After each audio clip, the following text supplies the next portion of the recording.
This session presents your Transition Planning Inventory. It is found in Chapter 1 of the Transition Workbook.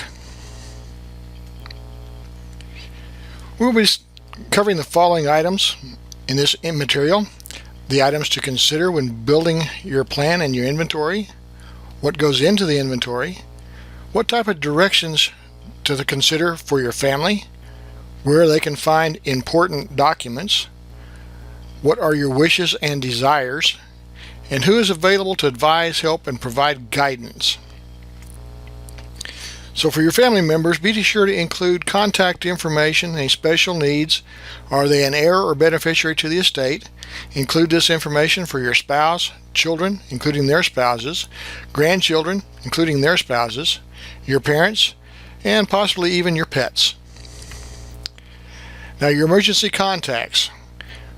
This is basically for each person that needs to be contacted, for them to include name and address, their home and mobile phone numbers, their relationship to you, and if included in your mobile phone, you may want to also consider entering some of them, or maybe all, with an ICE designation. This is in case of emergency designation for someone in a position of helping you to find who to contact in case of an emergency.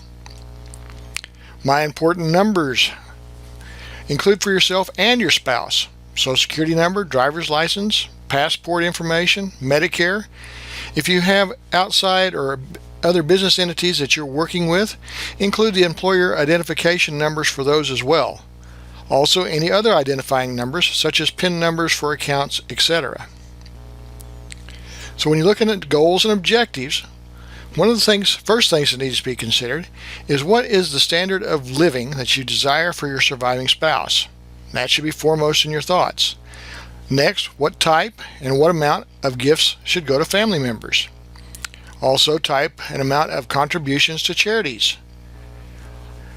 One other thing to consider is it important for the farming operation to stay in one piece? Or can it be subdivided or divided? Is it important for the family operation to be continued by the family or a family member? What are your goals for the future of the farm business? And whenever we have goals, some come into conflict, you need to have some kind of value system to help guide the decision as to how to proceed. What things are most important, what things are least important. Looking at your financial status, and this is very important to kind of give an idea of where you stand. It also helps from the estate planning point of view of knowing what you have so that we can build a proper estate plan. What you want to look at is your current balance sheet. What are your assets, your liabilities, your net worth, an income statement, a cash flow statement showing inflows, outflows of all cash items, a whole farm plan. How's the business operating? Where's it going? An operating budget for the farm, and also a personal monthly budget. A list of your advisors: financial planners, investment advisors, stockbrokers, attorneys, estate planning and business attorneys, your accountant, bankers, lenders. Also, if there's a farm consultant or other farmers that you use for your day-to-day business decisions or bouncing things off of, those are also important for your heirs and those that are going to continue the operation or pick up the operation to know. Then we get into the assets. Real property, surface and mineral deeds, where are they? Where are abstracts stored? Surface leases, location of the contracts and contract information. Any additional agreements for land use. This would be wind energy leases, easements, mineral leases, hunting leases, other easements or right-of-way agreements. Also include numbers, contact information for your accounts, financial accounts. Any POD designations, that's payable on death. Who owns the accounts? Are they owned by you or are they joint ownership? What amounts exist? So checking and savings account, CDs, money market accounts, etc. Retirement information. Social Security, included here a number for you can get the current statement balance of what exists. Any IRA documentation, that's traditional Roth, spousal IRAs, inherited IRAs, etc. Other retirement plans, simple employee plans, simple plans, 401k, 403b, all of these need to be listed in your asset list. Those are things that your heirs will need to know where to find and what exists. Other assets, These are less common, but you might have a 529 plan for your children or grandchildren for education, stock options, mutual funds, etc. Include those in your list as well. Other assets, military information, any installment sale contracts you've entered into.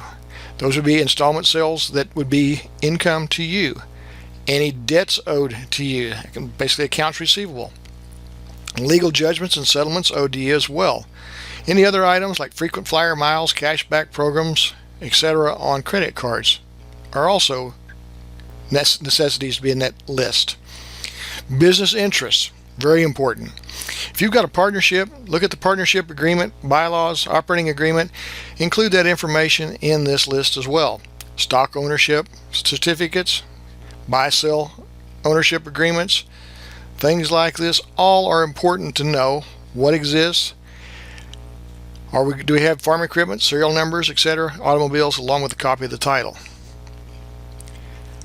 Other farm assets would be in inventories, livestock inventory, crop inventories, supplies, feed, seed, chemicals, also any pre-purchased items, something that you've bought at the co-op hasn't been delivered or other vendor. So consequently, these items are basically assets. There needs to be a description, a value, and a location of where that stuff exists. Recreational vehicles, also description and serial number, boats, motorcycles, utility vehicles, etc. Household goods, things that you have, the jewelry, clothing, furs, china, silverware, picture albums. Important items, can consider what you have, also who do you want to possibly have those at a later time. The liabilities, list the amount, contact information. If you have credit life, any insurance tied to that debt, copy of the loan agreements, any other documentation available include there. So mortgage-backed loans, automobile loans, machinery and equipment, livestock loans. Other liabilities include revolving business credit, lines of credit, so credit cards, store discounts, store credits, any co-signed loans, any recurring payments. Also vehicle and equipment leases. Include a copy of the lease agreement. It's helpful. Business utilities, that'd be electric, gas, water, telephone, garbage, etc. Include that information. Also any subscription services like magazines, news, anything else that have a benefit for others to know what you've got. Insurance policies, a copy of the policy or at least the front page, policy number, contact information for the carrier, who's the owner, who's the beneficiary, what is the approximate face value, cash value, are there any loans against it, what is the premium schedule. So that would be for life insurance, disability insurance, long-term care, health, vision, dental, Medicare, Medigap, prescription drug plans, anything that you have insurance policies on, include them here. Other important documents, these would be your will, your living trust, advanced directives or healthcare, a living will. That living will may be part of the advanced directive. It may also be standalone. Include where those documents are located, the date the document was executed. If you haven't done or executed one of these, you might want to note in the material that you have not executed a will or a living trust, etc., so that they will know not what to have to search for. Any organ donation documents, these can also be part of that advanced directive. Medical power of attorney, general powers of attorney, somebody step in case you're incapacitated, a limited power of attorney, springing power of attorney for an event, say you're going on vacation, you want somebody to be able to step in and make decisions. If you've got or created a life insurance trust, a charitable trust, etc., those are other documents need to be noted. If you've got a minor trust, that being for children under the age of 18, that 529 plan we've already discussed, custodial accounts. You've got somebody that needs help managing their funds. If you create those, who's going to do those for the guardianship, etc. Family partnership documents, other partnership, corporation, LLC documents, real property deeds, marriage license, any other cohabitation agreements, prenup, postnuptial agreements, divorce decrees, etc., birth certificates, adoption papers, titles for automobiles, airplanes, etc., citizenship papers, a burial or pre-need agreement, life insurance beneficiary forms, military discharge papers. All of these items are very important to include in this list in your inventory. Also include any digital estate. What do we mean there? Basically anything that's tied to a computer, electronic, etc., email accounts, Facebook, other social media information. If you do your record keeping or parts of it online, so for example like Quicken Online, Mint, etc. If you store data on cloud, where those are at, how do you access them? Looking at your funeral arrangements. Do you have desired speakers, desired officiant, the program? Who do you want notified of your death and or funeral? Who do you not want to wish to know this? Particular songs, readings, etc. What are your specifications or desires for burial or cremation? Where this plot's located? Who's to receive possession of the cremated remains? Any desired wording in the obituary? All found in this document, this inventory. Now, in the event of implementing your plans, event of death or disability, a couple things to think about. First is, do you have the financial resources available to take care of spouses or your spouse and children? Meet their living expenses while the estate is being settled?